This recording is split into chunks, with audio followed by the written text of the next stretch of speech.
Hello everyone, मैं राधा शर्मा बहुत स्वागत करती हूँ आप सबका अपनी इस यूट्यूब चैनल हेल्थ हेवन पे। जो भी लोग नए हैं उनसे मेरी यही रिक्वेस्ट है कि अभी आप मुझे प्लीज़ सपोर्ट करें, लाइक करें, सब्सक्राइब करें। अगर आपको कोई वीडियो आपके बॉडी से रिलेटेड या आपकी जो भी फिजिकल हेल्थ इश्यू चल रहे हैं उससे रिलेटेड आपको कोई भी वीडियो अच्छी लगती है या जो भी मैं रेमेडीज़ बताती हूँ अगर वो आपके ऊपर वर्क करती है, प्लीज़ मुझे कमेंट में ज़रूर बताएं। मैं आपकी कमेंट्स का वेट करूँगी कि मैं भी देखूँ कि जो चीज़ें मैंने यूज़ की हैं और मैंने किसी को बताई हैं तो उसका कुछ अच्छा रिव्यू मिलता है या नहीं। तो इसी के साथ चलते हैं आज के अपने टॉपिक पे। तो आज का हमारा टॉपिक है कि डे ऑफ ओव्यूलेशन कैसे जानें।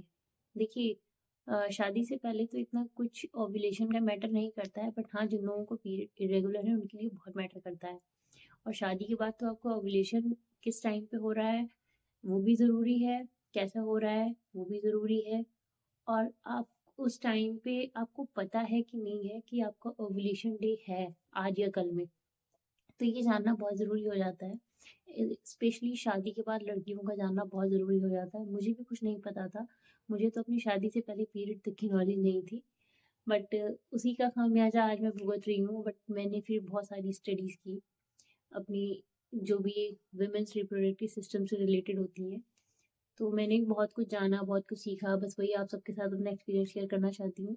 तो देखिए, ओव्यूलेशन निकालना कोई बहुत बड़ा साइंस नहीं है। आप अपने आप ही निकाल सकती हैं, आपको किसी से पूछने की ज़रूरत नहीं है, बस आपको एक ट्रिक पता होनी चाहिए कि जो भी हमारा पीरियड का डे ऑफ 1 होता है, मान लीजिए हमें 1 जनवरी को पीरियड आए और हमारे पीरियड 28 डेज़ के हैं, तो हमारा जो डे 1 है, जो 1 जनवरी को आए, उसको हम डे 1 काउंट करेंगे, ओके? तो उसी के अकॉर्डिंग हमारा जो लास्ट डे होगा, वो 28 जनवरी होगा। तो 28 जनवरी से हमें 14 डे माइनस करने हैं। तो जब हम 14 डे माइनस करेंगे, तो हमारा डायरेक्ट 14 जनवरी पे ही आके रुकेगा। तो आपके जो भी पीरियड्स आ रहे हैं, आप उससे 14 डे माइनस कीजिए, लास्ट वाली डेट से। डे ऑफ 1 से नहीं, डे ऑफ जो आपका end of the period day है, तो उससे आप करेंगे। कि जैसे मान लीजिए किसी का पीरियड 28 दिन का होता है तो उसका ओव्यूलेशन 14 डे पे होगा। किसी का पीरियड 30 डेज का है तो डे ऑफ ओव्यूलेशन 16 होगा। अगर आपका पीरियड 32 है, 32 डेज का है, तो आपका डे ऑफ ओव्यूलेशन डे 18 होगा। तो ये हम जो हमारी एंड की डेट है हम उससे माइनस करेंगे 14 डेज, तो हमारी ओव्यूलेशन की डेट निकल आती है। तो इसमें एक चीज़ और समझने की होती है जो मैंने खुद एक्सपीरियंस की है। ये तो चलिए एक हमने जोड़ घटा के बता दिया कि ये ओव्यूलेशन डे होगा आपका एग्जैक्ट। बट हमें क्या होता है, बॉडी में कुछ सिम्टम्स होते हैं ऐसे, जो एक तो आपका ब्रेस्ट टेंडरनेस ज़रूर देखने को मिलेगा डे ऑफ ओव्यूलेशन पे भी, उसके अराउंड 1-2 दिन आगे पीछे, और जब आपका मेंस्ट्रुअल आने वाला होता है तब भी, और जब आप कंसीव कर लेते हो तब भी। ये बहुत ही कॉमन सा सिम्पटम है। तो इसमें क्या होता है, जब आपका ओव्यूलेशन के आसपास ब्रेस्ट टेंडरनेस होती है तो उसमें ज़्यादा पेन नहीं होता है, बस वो थोड़े से निपल्स टाइट हो जाते हैं, उसमें और कुछ नहीं होता है। और हल्का फुल्का सा आपको फीवर आ सकता है, ऐसे लगेगा फीवरिश टाइप्स, बट इतना वो फीवर वैसा नहीं होगा कि आपको मेडिसिन लेने की ज़रूरत पड़ी। बॉडी बहुत डाउन डाउन सी रहेगी, मन करेगा कि ठंड के मौसम में ऐसा करेगा कि रज़ाई ओढ़ के लेटे रहें, सोते रहें, कुछ काम ना करें। पानी का ज़्यादा काम करने का मन नहीं करेगा आपका। तो ये आपके कुछ सिम्पटम्स अपीयर होते हैं डे ऑफ ओव्यूलेशन के अराउंड। और ओव्यूलेशन के आसपास हमारा सर्वाइकल म्यूकस भी काफ़ी चेंज हो जाता है, वो एग वाइट टाइप्स आ जाता है। तो उसमें क्या होगा, जब भी आपको वो एग वाइट डिस्चार्ज आए, सर्वाइकल म्यूकस आएगा, तो उससे आपको ये अंदाज़ा लग जाएगा कि हाँ, अब मेरा या तो इसी दिन या कल तक नेक्स्ट 24 आवर्स में कभी भी मेरा ओव्यूलेशन हो सकता है।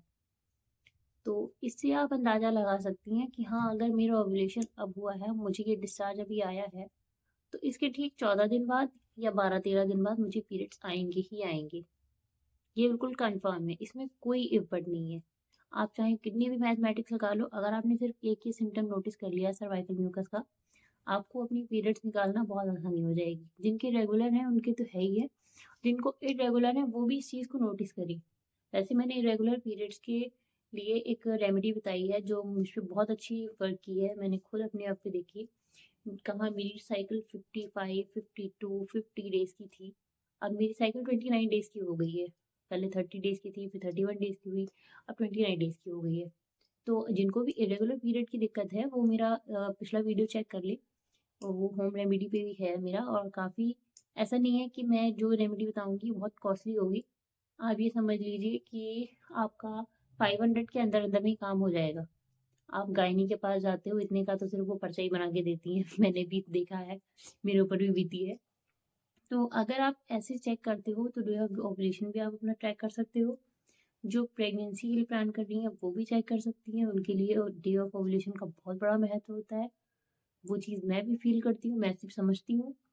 तो जो भी महिलाएँ शादीशुदा हैं, जो प्रेगनेंसी के लिए ट्राई कर रही हैं, अगर वो अभी भी कन्फ्यूज़ हैं या उन्हें बहुत ज़्यादा नॉलेज नहीं है, तो आप मेरी वीडियो देखिए, इसमें आपको पूरी जानकारी मिलेगी और आप उससे भी अंदाज़ा लगा सकते हो अपने कंसेप्शन के लिए भी, कि आपके जो सिम्पटम्स अपीयर हो रहे हैं डे ऑफ ओवुलेशन के अराउंड।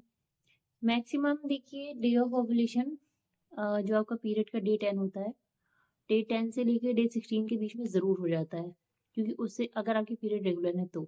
इरेगुलर में तो बस वही जो आपका, मान लीजिए किसी को 2 महीने पे होते हैं, किसी को ढाई महीने पे, 3 महीने पे भी होते हैं, मेरे भी 3 महीने पे चल रहे थे। तो उसमें थोड़ा-सा लगाना अंदाज़ा मुश्किल होता है, बट आप जो भी आपका अगर कंटिन्यू इरेगुलर पीरियड 3 महीने के चल रहे हैं, तो आप उससे डे 14 माइनस कर लीजिए।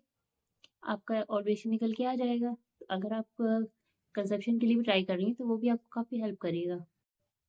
तो ये था हमारा आज का टॉपिक, और अब हम मिलेंगे आपसे नेक्स्ट वीडियो में।